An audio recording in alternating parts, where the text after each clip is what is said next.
Habakuk 3 ayat 1 sampai 19. Doa Nabi Habakuk. Menurut nada ratapan, Tuhan telah kudengar kabar tentang engkau dan pekerjaanmu, ya Tuhan, kutakuti. Hidupkanlah itu dalam lintasan tahun. Nyatakanlah itu dalam lintasan tahun. Dalam murka ingatlah akan kasih sayang. Allah datang dari negeri teman dan yang maha kudus dari pegunungan Paran. Keagungannya menutupi segenap langit dan bumi pun penuh dengan pujian kepadanya. Ada kilauan seperti cahaya, sinar cahaya dari sisinya, dan disitulah terselubung kekuatannya. Mendahuluinya berjalan penyakit sampar, dan demam mengikuti jejaknya. Ia berdiri, maka bumi dibuatnya bergoyang.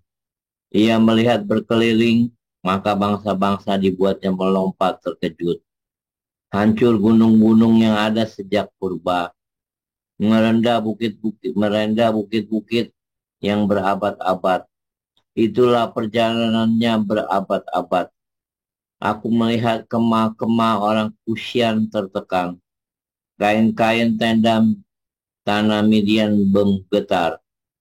Terhadap sungai-sungaikah, ya Tuhan? Terhadap sungai-sungaikah murkamu bangkit? Atau terhadap lautkah amarahmu? Sehingga engkau mengendarai kuda dan kereta kemenanganmu. Busurmu telah kau buka, telah kau isi dengan anak panah. Engkau membelah bumi menjadi sungai-sungai.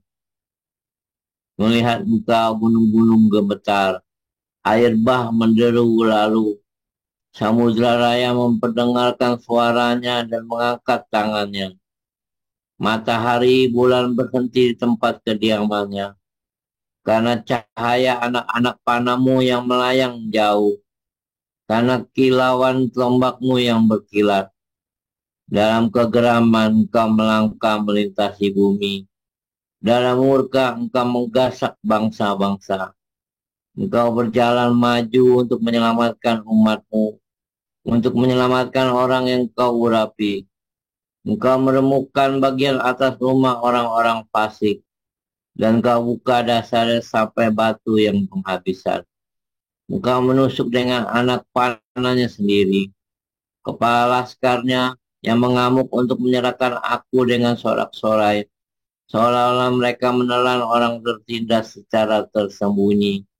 Dengan kudamu engkau menginjak laut. Timbunan air yang membuih. Ketika aku mendengarnya gemetarlah hatiku. Mendengar bunyinya menggigillah bibirku. Tulang-tulangku seakan-akan kemasukan sengal. Dan aku gemetar di tempat aku berdiri.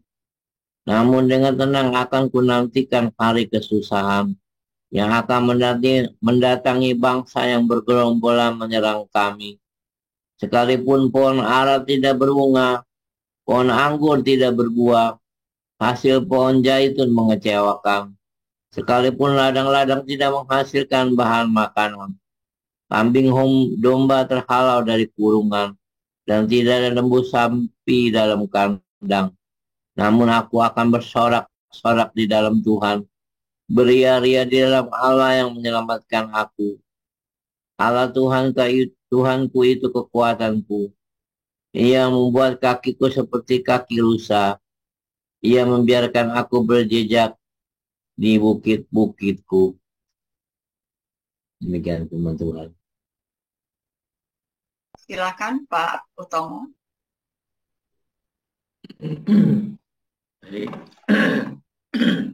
mari saya akan melanjutkan pembacaan firman Tuhan dari Wahyu 19 ayat 1 sampai 21. Kemudian daripada itu aku mendengar seperti suara yang nyaring dari himpunan besar orang banyak di surga. Katanya, haleluya, keselamatan dan kemuliaan dan kekuasaan adalah pada Allah kita. Sebab benar dan adil segala penghakimannya.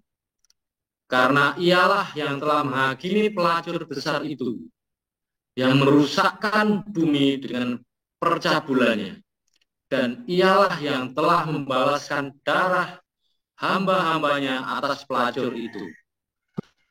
Dan untuk kedua kalinya mereka berkata, Haleluya! Ya, asapnya naik sampai selama-lamanya.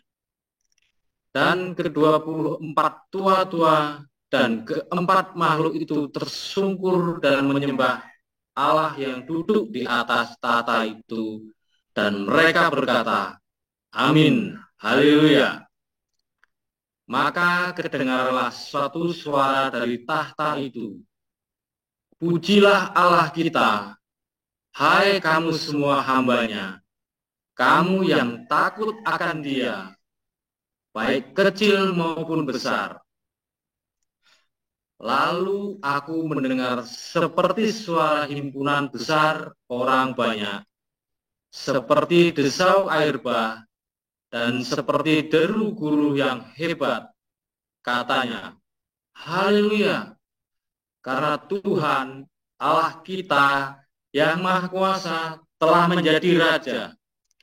Marilah kita bersukacita dan bersorak-sorai dan memuliakan Dia, karena hari perkawinan anak domba telah tiba, dan pengantinnya telah siap sedia, dan kepadanya dikaruniakan supaya memakai kain lenan halus yang berkilau-kilauan dan yang putih bersih. Lenan halus itu adalah perbuatan-perbuatan yang benar dari orang-orang kudus. Lalu ia berkata kepadaku, tuliskanlah, berbahagialah mereka yang diundang ke perjamuan kawin anak domba. Katanya lagi kepadaku, perkataan ini adalah benar, perkataan-perkataan dari Allah. Maka tersungkurlah aku di depan kakinya untuk menyembah Dia. Tetapi ia berkata kepadaku, janganlah berbuat demikian. Aku adalah hamba, sama dengan engkau dan saudara-saudaramu yang memiliki kesaksian Yesus. Sembahlah Allah, karena kesaksian Yesus adalah roh nubuat. Lalu aku melihat surga terbuka. Sesungguhnya ada seekor kuda putih, dan ia yang menungganginya bernama yang setia dan yang benar. Ia menghakimi dan berperang dengan adil, dan matanya bagaikan nyala api, dan di atas kepalanya terdapat banyak mahkota, dan padanya ada tertulis suatu nama yang tidak diketahui seorang pun, kecuali ia sendiri. Dan ia memakai jubah yang telah dicelupkan dalam darah, dan namanya ialah Firman Allah. Dan semua pasukan yang di surga mengikuti Dia. Mereka menunggang kuda putih dan memakai lenan halus yang putih bersih. Dan dari mulutnya keluarlah sebilah pedang tajam yang akan memukul segala bangsa. Dan ia akan mengembalakan mereka dengan gada besi, dan ia akan memeras anggur dalam kilangan anggur, yaitu kegeraman murka Allah yang Maha Kuasa. Dan pada jubahnya dan pahanya tertulis suatu nama, yaitu Raja segala raja dan Tuan di atas segala tuan. Lalu aku melihat seorang malaikat berdiri di dalam matahari, dan ia berseru dengan suara nyaring kepada semua burung yang terbang di tengah langit. Katanya, marilah ke sini dan berkumpullah untuk turut dalam perjamuan Allah, perjamuan yang besar, supaya kamu makan daging semua raja dan daging semua panglima dan daging semua pahlawan dan daging semua kuda dan daging semua penunggangnya, dan daging semua orang, baik yang merdeka maupun hamba, baik yang kecil maupun yang besar. Dan aku melihat binatang itu dan raja-raja di bumi serta tentara-tentara mereka telah berkumpul untuk melakukan peperangan melawan penunggang kuda itu dan tentaranya. Maka tertangkaplah binatang itu dan bersama-sama dengan dia nabi palsu yang telah mengadakan tanda-tanda di depan matanya, dan dengan demikian ia menyesatkan mereka yang telah menerima tanda dari binatang itu dan yang telah menyembah patungnya. Keduanya dilemparkan hidup-hidup ke dalam laut api yang menyala-nyala oleh belerang. Dan semua orang lain dibunuh dengan pedang yang keluar dari mulut penunggang kuda itu. Dan semua burung kenyang oleh daging mereka. Demikian. Terima kasih para lektor, Bapak Apeng dan Bapak Utomo. Kita akan mendengarkan renungan firman Tuhan yang akan disampaikan oleh Pastor Paul yang berjudul Israel diserbu dari segala penjuru. Silakan, Pastor.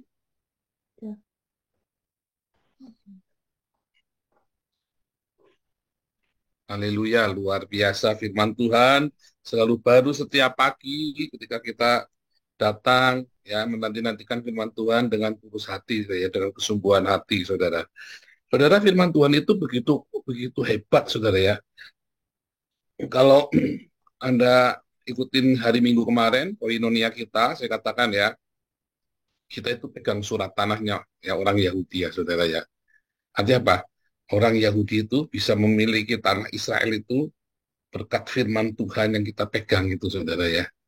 Dan orang-orang Yahudi ini dari setiap langkah, setiap tahun hidupnya dari firman Tuhan yang mereka pegang. Ya, Anda lihat betapa mereka setia pada firman Tuhan. Mereka tuh merasakan, aduh, sampai terharunya janji Tuhan itu kepada mereka selama 2000 tahun, hatikvah itu ya, pengharapan mereka itu dikabulkan ya. Saya kalau ngeliat orang Yahudi sembahyang sambil goyang-goyang begitu gitu ya, terharu juga loh, Saudara ya. Duh, kasihan amat ya, kasihan ya, terharu dan kagum juga, Saudara. Saya nggak kagum dengan cara dia sembahyang itu, saya pengen doa kayak gitu, enggak, Saudara ya.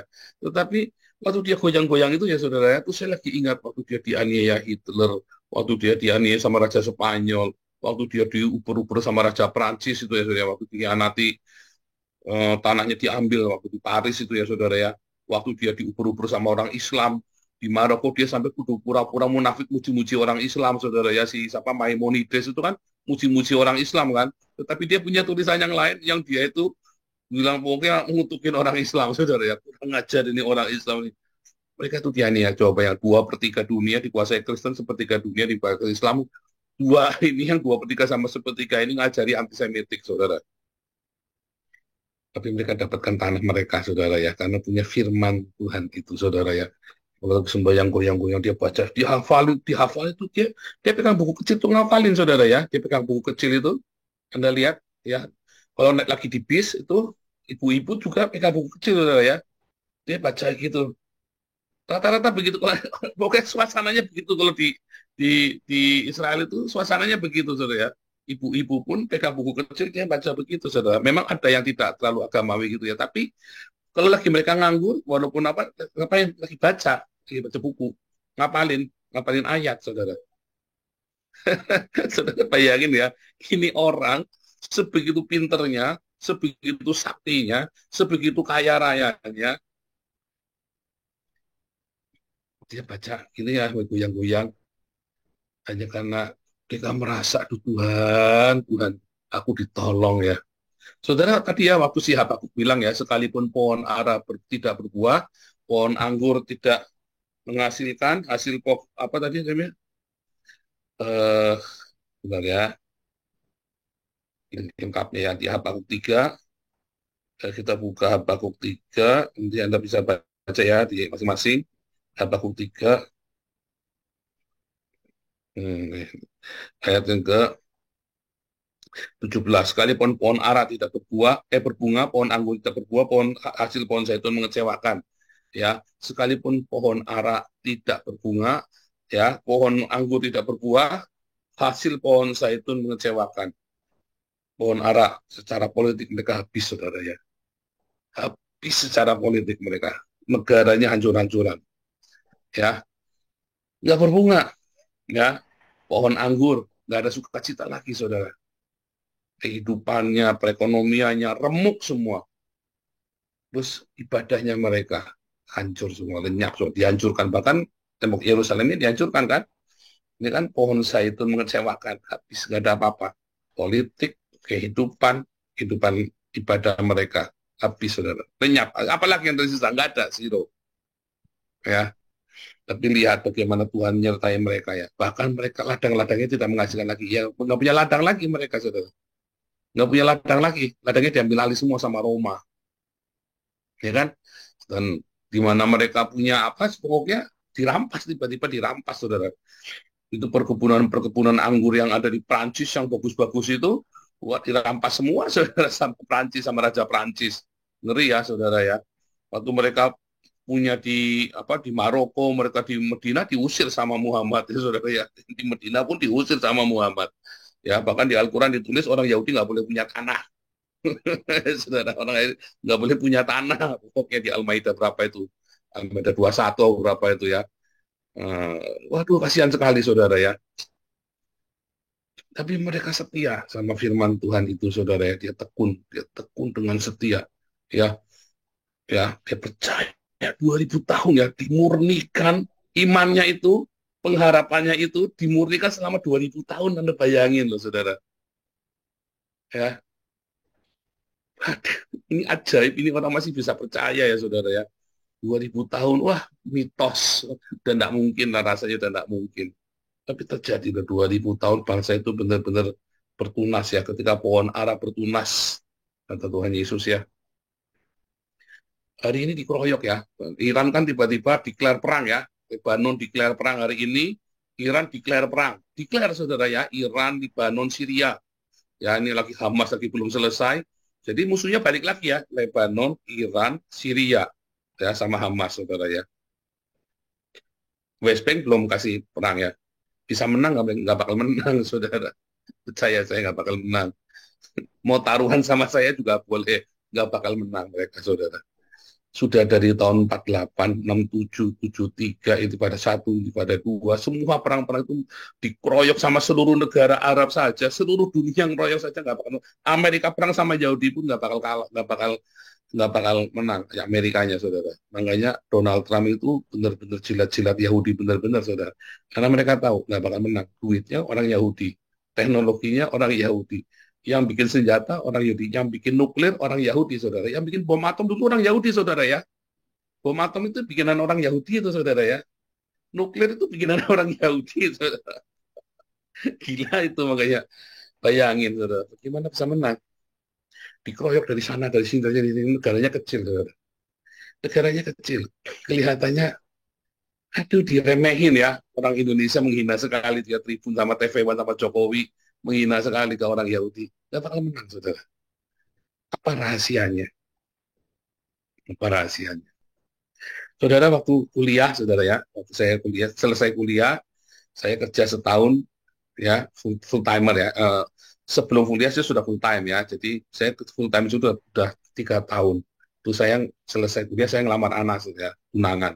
Begitu saya selesai, pengumuman, setengah tahun kemudian saya ngelamar, saudara ya, tunangan. Saudara, waktu itu ayah saya kena sakit, apa namanya, masih sehat ya, masih sehat. Terus tiba-tiba waktu mau menikah, setahun kemudian, ya, Februari 2019, ya, kurang 3 bulan mau hari hanya mau menikah itu, tiba-tiba ayah saya divonis kena kanker, saudara, stadium 4. Tumor paru-paru, nah, tumor paru-paru, sampai suaranya tiba-tiba hilang, ya.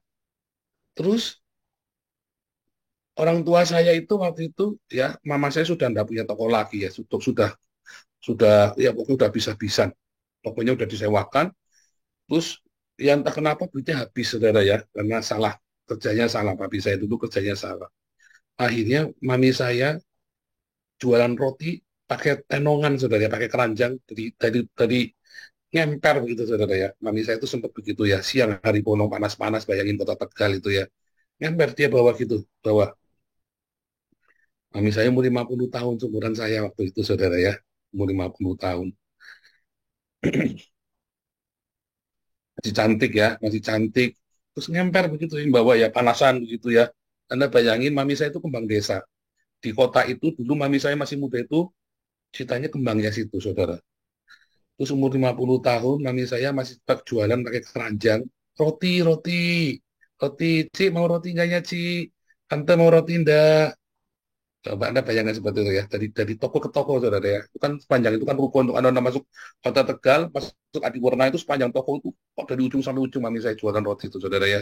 Jalan, ditenteng begitu, saudara ya. Papi saya udah nggak bisa kerja. Ya udah. Ditambah ada masalah dalam rumah tangga mereka, wah ruwet sekali, saudara ya. Kakak saya baru ketipu, saudara ya. Kakak saya baru ketipu sama pendeta yang katanya Tuhan Yesus mau datang, pendeta si Tompul. Itu, saudara ya. Tuhan Yesus mau datang, Tuhan Yesus mau datang, terus jual semuanya, mereka berangkat ke Tomohon, waktunya sampai Tomohon ditipu sama si pendeta si Tompul ini, saudara ya.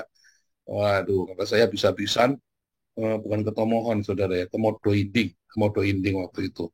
Tahun 99, saudara. Saya mau menikah, cuma punya uang, ya karena gajinya kecil ya, dulu cuma 400.000, saudara saya gajinya waktu dulu ya.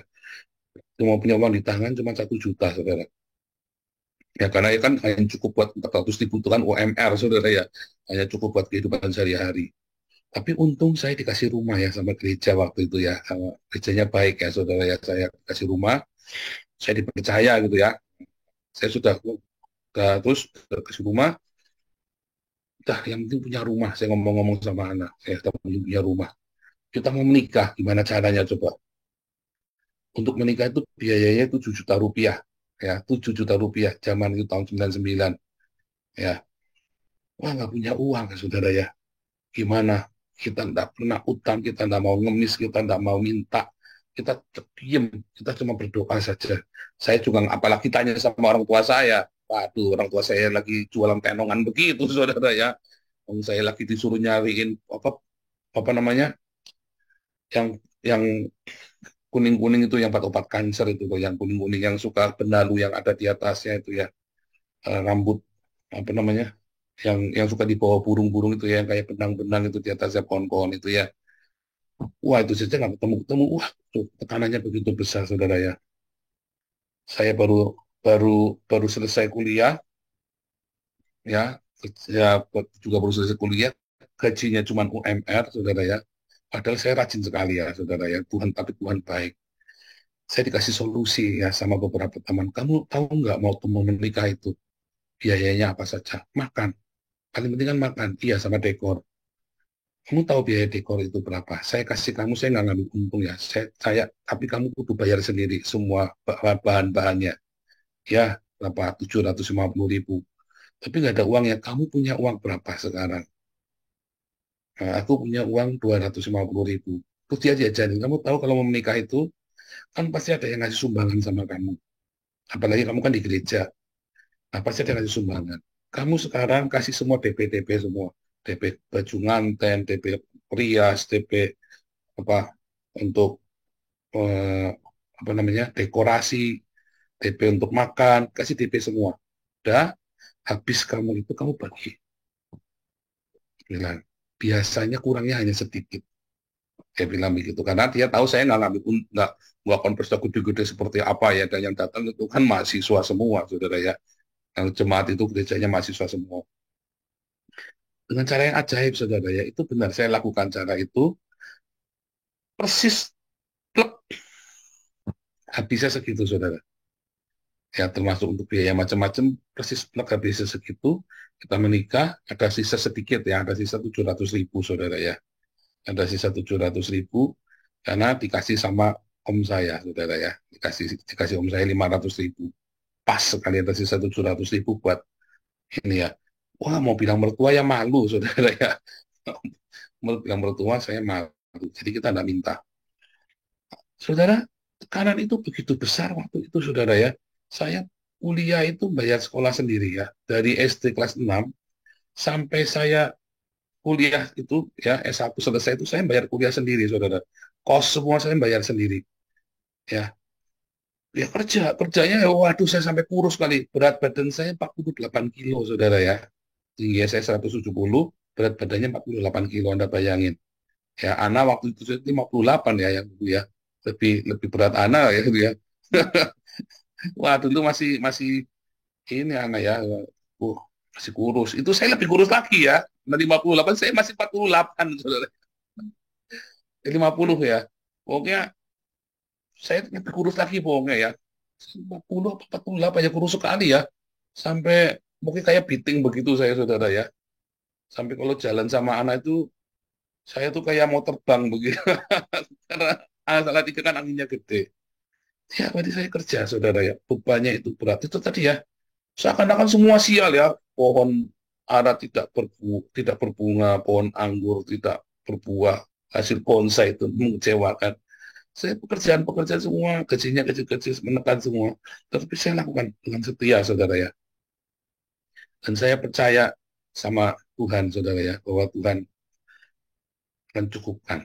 Ya, Tuhan akan cukupkan. Nggak pernah sekalipun saya bilang utang, nggak pernah sekalipun saya bilang minta, saudara. Tuhan cukupkan.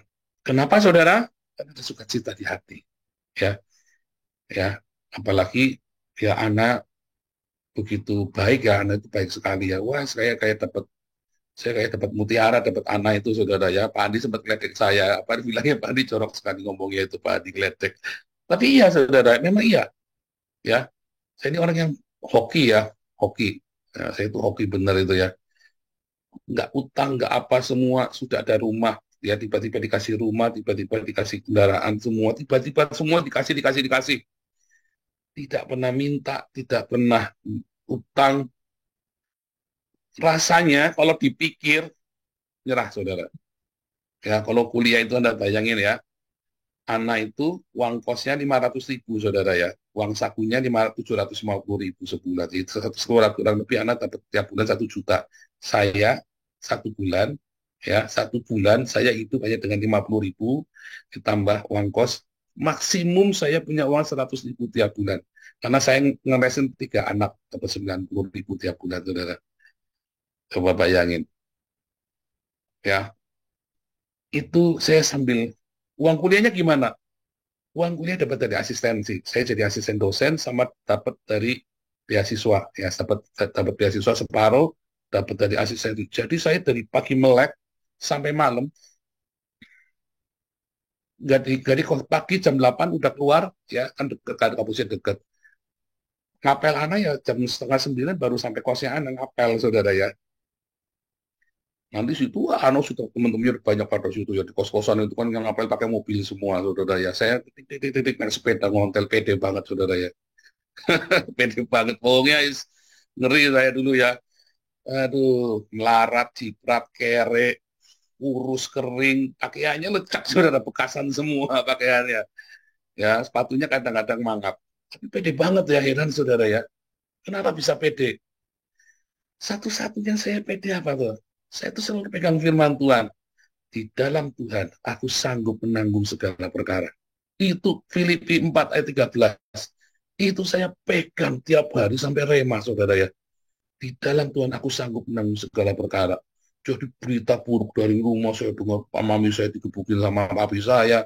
Waduh, pokoknya kalau dengar gitu pusing, saudara. Sampai kalau saya pulang itu, kalau liburan itu kan harus pulang. Ditanyain kenapa enggak pulang. Stres saya, saudara. Kalau di rumah stres saya. Ini kan aku tak kerja. Saya nyupir, saudara. Jadi supir. Sempat jadi supir segala saya, saudara ya. Apa yang tak kerjain supaya jangan di rumah. Supaya saya kerja, saudara ya. Kalau di rumah stres, saudara. Ngeliatin mami saya digebukin terus setiap hari sama papa saya. Stres, saudara. Waduh. Tapi, saudara, di dalam Tuhan, aku sanggup melakukan segala perkara. Ya. Wah, itu benar-benar remah sekali dalam hidup saya. Sepele ya, saya nggak pernah sekolah kitab. Saya nggak pernah tahu yang aneh-aneh, kadang-kadang yang masih ngawur-ngawur imannya, saudara ya. Tetapi satu ayat itu ada kebenaran. Kenapa? Saya tulus. Saya yakini itu. Sehingga saya pede. Wah, jalan. Ditanya ya sama wali studi saya, kamu uangnya tadi dari mana? Nanti Tuhan sediakan, Pak. Yang penting saya diterima dulu sekarang. Jadi interview kan, kamu uangnya dari mana? Saya nanti kerja, Pak. Sekarang sudah kerja? Belum. Saya kan masih masih belum ngekos juga belum. Gimana? Ya nanti Tuhan sediakan. Nanti kamu kosnya tinggal di mana? Ya di mana, Pak? Ya kamu bisa tinggal di asrama Kartini 10.000 sebulan. Ya saya tinggal di asrama Kartini. Saya tinggal di asrama, saudara ya. Sekamar berdua 10.000 rupiah. Nah terus kamu ininya gimana nanti uang makannya tiap hari? Ya gampang Pak, nanti nanam. Saya nanam saudara ya. Saya nanam singkong, saya nanam kecipir, saya nanam cabai, ternak lele, beli benih lele kecil-kecil. Jadi saya di rumah cuma punya beras sama bawang putih sama minyak. Setiap hari saya makan itu, setiap hari saya metikin daun singkong. Daun singkong kan nggak usah nunggu berbuah. Saya petikin daun singkong itu buat makan, saudara. Sama kecipir, kalau begitu buah, sekitar kecipir banyak itu saya petikin, saudara ya.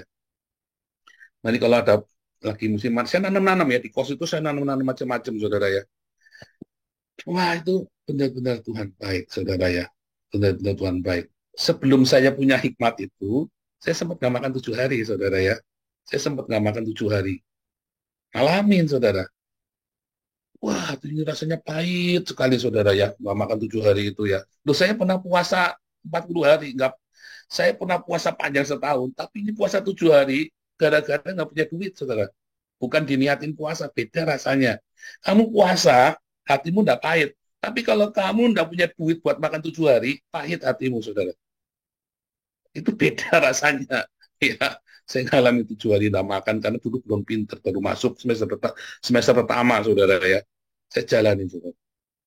Benar-benar rasanya semua jalan ditutup. Makanya saya sampai hari ini, kalau ada orang punya duit, terus dia sekolahnya semrawut, pengen ngaplok, saudara.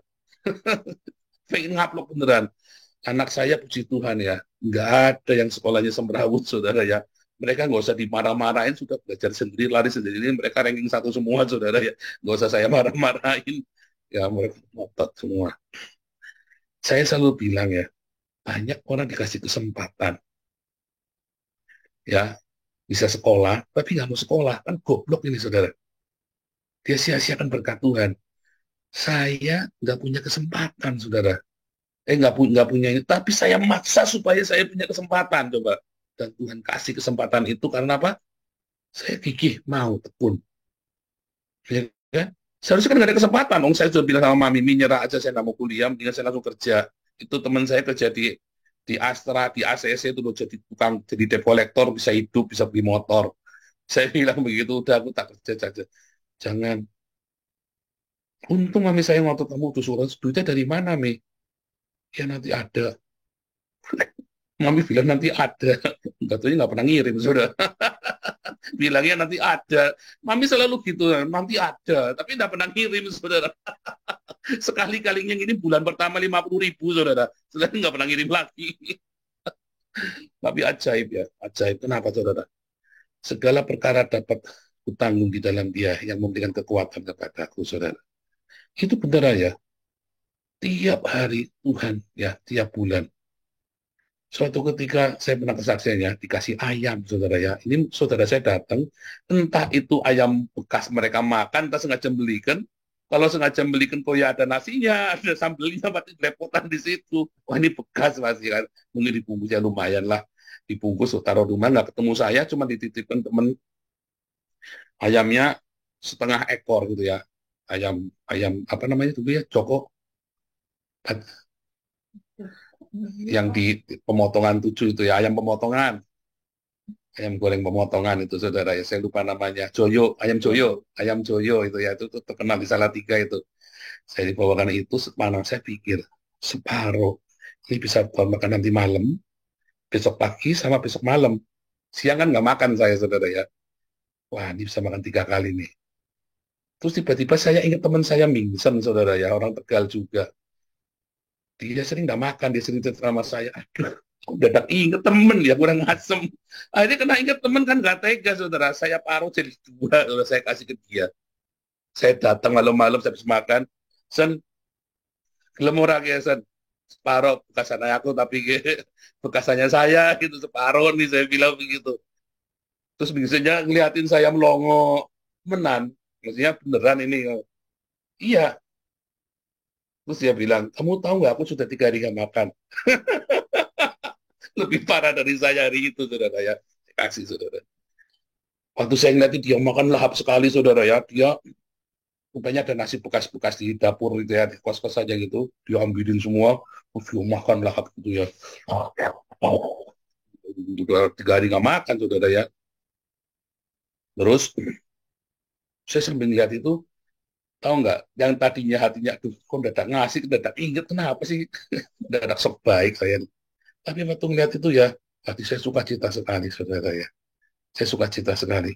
Saudara tahu nggak, itu kunci itu, ketika saya berdiakonia itu, membagi, itu kan berdiakonia namanya kan. Bukan ngasih sedekah. Berdiakonia itu Anda bukan ngasih sedekah, Anda punya 10.000, ngasih 100 perak sama orang. Bukan, saudara. Anda punya 10 juta, ngasih 500 rupiah ke tukang parkir. Bukan, itu namanya Anda, apa ya, kalau orang Islam namanya zakat, itu namanya 2,5% itu. Kalau diakonia itu ya kamu ngasih sampai rasa, nah itu namanya diakonia itu. Kamu punya 10 juta, kamu ngasih 3 juta, nah itu baru berasa itu, saudara. Makanya orang Israel disuruh 10%, saudara ya. Makanya disuruh 10%, bukan 2,5%, 2,5% kasih receh, kasih tukang ngamen, saudara. Tapi orang Israel disuruh 10% bagi hidupmu.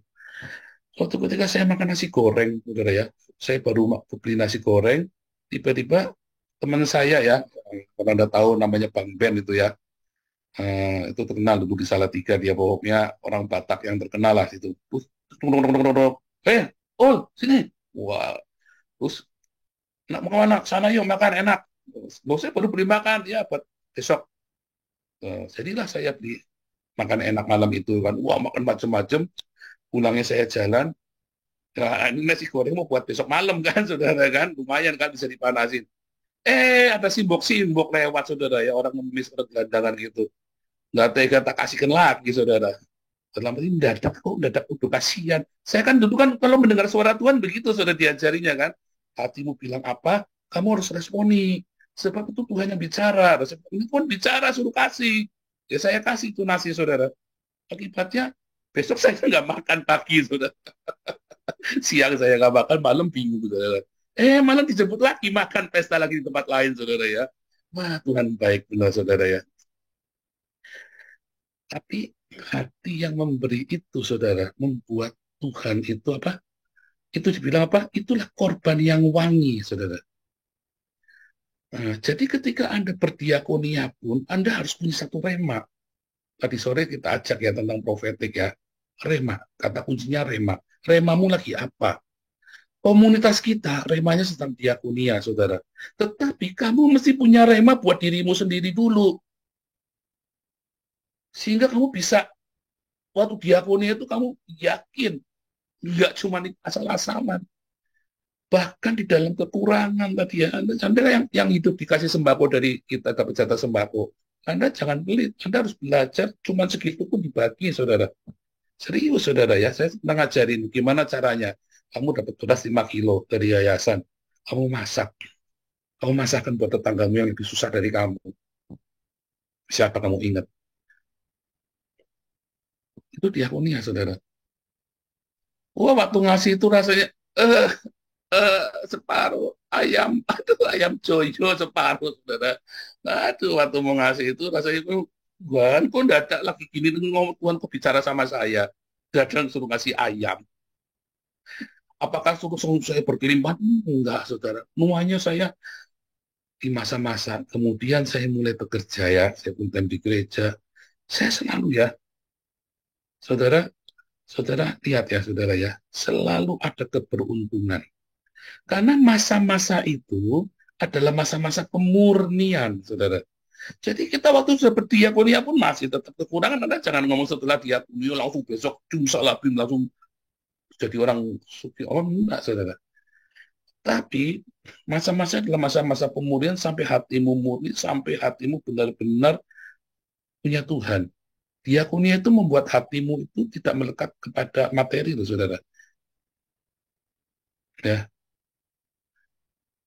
Dan ingat, saudara, yang tidak bekerja jangan makan. Jadi kalau Anda tidak bekerja, Anda menerima diakonia, Anda puasa. Makanlah sehari sekali. Puasa. Jangan tidak percaya saya. Kamu tidak percaya saya, bandel kere kamu seumur hidup. Bukan ngutukin. Itu terjadi, saudara. Itu terjadi. Oh, jangan ngomong enggak. Saya sudah melihat. Saya ini sudah keliling semua. Ya. Kalau kamu tidak kerja, dan kamu mengambil diakonia, pengemis, ya, atau kamu nipu, ya, maka kamu akan berkatmu nanti kayak jin dimakan setan, saudara. Tetapi ketika saya mengalami masa-masa saya mendapatkan diakonia, saya makan sehari sekali, saya puasa, saudara. Yang penting anak saya makan, saya puasa. Karena barang siapa tidak bekerja, jangan dia makan. Oh, itu firman Tuhan. Itu beneran, saudara, ya, bukan ancaman. Barang siapa tidak bekerja, jangan dia makan. Tetapi ketika kita mendapatkan diakonia ini, kita harus tahu diri, saudara. Makanlah sehari sekali, puasa. Lalu Anda belajar berbagi dengan orang lain. Karena banyak orang yang 3 hari nggak makan. Itu rahasianya. Nanti kamu diberkati, saudara.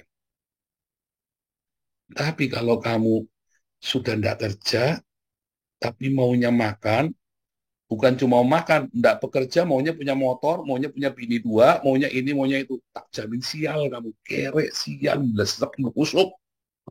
Itu, saudara, tak jamin. Saya tidak ngutukin, tapi itu hukum alam, saudara. Itu hukum alam. Makanya orang konseling sama saya, begitu saya ngomong sebentar, ubah karaktermu. Nanti kamu berhasil. Banyak pengusaha ya, atau banyak orang-orang yang berkarir jatuh lagi, jatuh lagi, jatuh lagi, jatuh lagi. Begitu ketemu sama saya, kamu jinah ya. Wah, habisin dulu. Teng. Lalu masalahnya apa? Oh, nggak selalu Cina. Ya kadang-kadang karena ada kesombongan. Karena kamu ada kesombongan, karena kamu ada banyak kompleks ya. Itu nanti Tuhan bicara macam-macam. Tetapi Anda harus punya satu rema. Apa rema dalam hidupmu? Ya, diakoni itu wajib, saudara.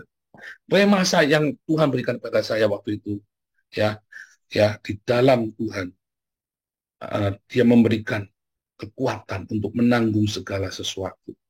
Di dalam Kristus, Dia berikan kekuatan.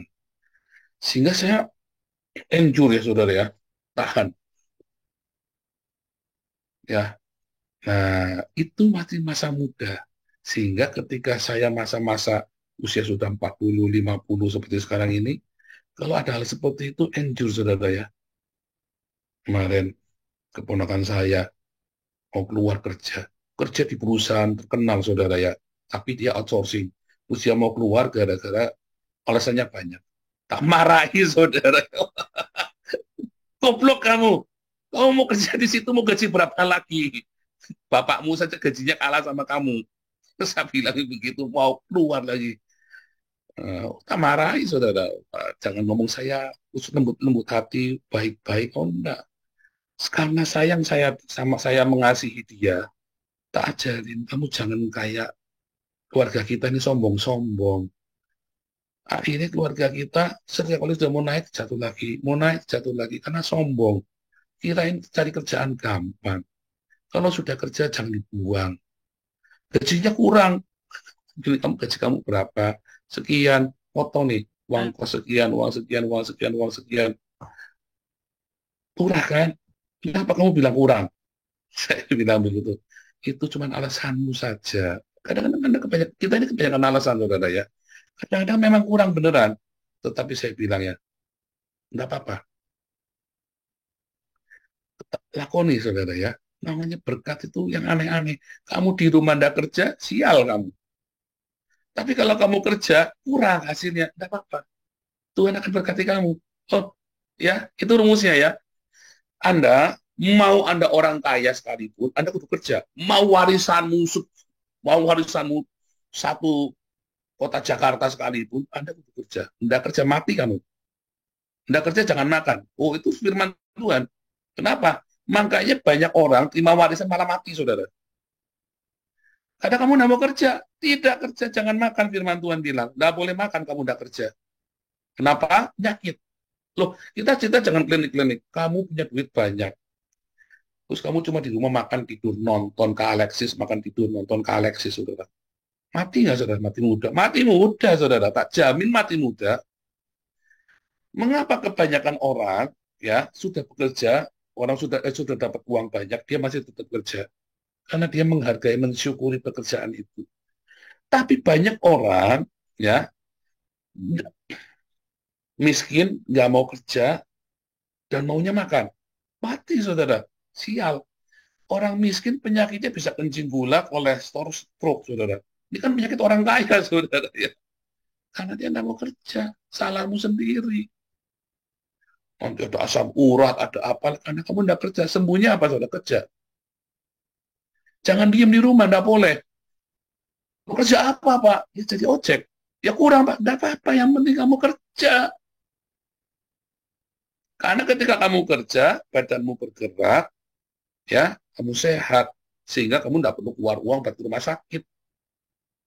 Lebih banyak lagi kan, keluar duit rumah sakit kan? Lebih nggak enak lagi kan? Ketika kamu bekerja, kamu ketemu dengan orang-orang bekerja, maka kesempatan untuk maju lebih banyak daripada kamu duduk di rumah. Oh, nanti ketabrak bagaimana, Pak? Lah, itu kan pikiran kamu. Berarti kamu, kalau sampai kamu kerja ketabrak, berarti kamu ada apa-apa, nggak benar kamu hidupnya.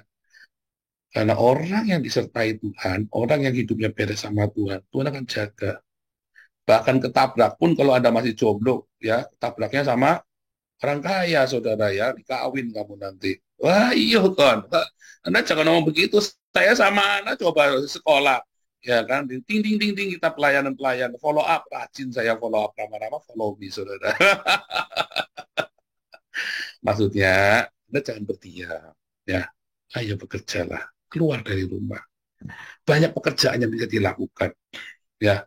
Saya selama 3 tahun di Eropa pertama nggak boleh kerja. Saya tetap kerja, saudara, tapi nggak boleh terima uang. Nggak apa-apa. Jadi kacung, jadi budak. Oh, enggak, itu kan mental kamu. Mental saya enggak. Ketika tangan saya bekerja, otak saya encer, saudara.